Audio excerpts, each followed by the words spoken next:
حضرت جعفر صادق علیہ السلام نے فرمایا، جس گھر میں گانا بجانا ہوتا ہے وہ گھر نہ دردناک بلاؤں سے محفوظ رہتا ہے، نہ وہاں کے باشندوں کی دعا قبول ہوتی ہے، نہ وہاں رحمت کے فرشتے نازل ہوتے ہیں۔ اپنے کپڑے تہہ کر کے رکھو، کیونکہ اگر کپڑے بکھرے ہوتے ہیں تو رات کے وقت شیطان انہیں پہنتا ہے۔ اپنے بچوں کو 3 خصلتوں کی تربیت کرو۔ نمبر 1، اپنے نبی کی محبت۔ نمبر 2، ان کی آل کی محبت۔ نمبر 3، قرآن مجید کی محبت۔ جب بھی تمہارا بھائی تمہارے گھر آئے تو یہ مت پوچھو کہ کوئی چیز تو نے کھائی ہے، بلکہ جو کچھ تمہارے گھر میں ہے اسے پیش کر دو، کیونکہ سخی وہ ہے جس کے پاس جتنا ہو پیش کر دے۔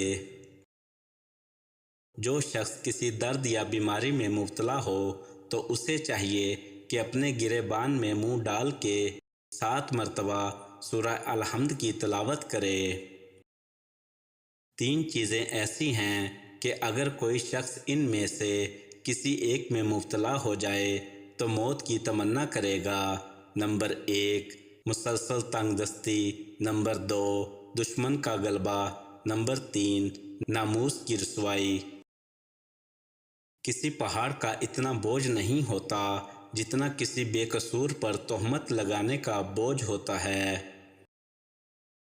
جس شخص کو آنکھوں کے مرض کی شکایت ہو تو اس کا مچھلی کھانا اس کی آنکھوں کے لیے نقصان دہ ہے۔ بچوں سے محبت کرو، ان پر رحم کرو، جب بھی ان سے وعدہ کرو تو اس کو پورا کرو، کیونکہ وہ تم کو اپنا رزق دینے والا سمجھتے ہیں۔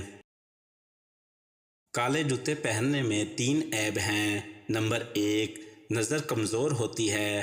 نمبر 2، قوت مردانگی کم ہوتی ہے۔ نمبر 3، رنج و غم پیدا ہوتا ہے۔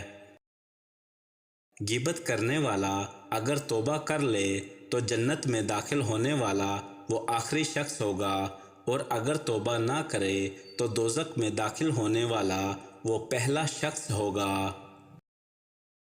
جو شخص تجھ پر 3 بار ناراض ہو جائے اور اس کے باوجود تیرے بارے میں کوئی بری بات زبان سے نہ نکالے تو اسے اپنا اچھا دوست بنا لو۔ جو شخص کسی کا حق لے لے گا اس کا بدلہ لیا جائے گا، اس کے نفس سے، اس کے مال سے، اس کی اولاد سے۔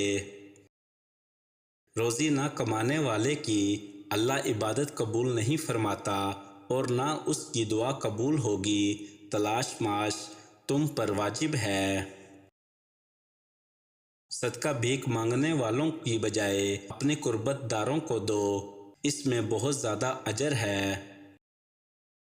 چغل خوری بدترین جادو ہے، کیونکہ اس کے ذریعے دوستوں میں جدائی واقع ہوتی ہے اور ناحق خون بہائے جاتے ہیں اور کئی گھر اجڑ جاتے ہیں، اور چغل خور زمین پر چلنے والوں میں بدترین شخص ہے۔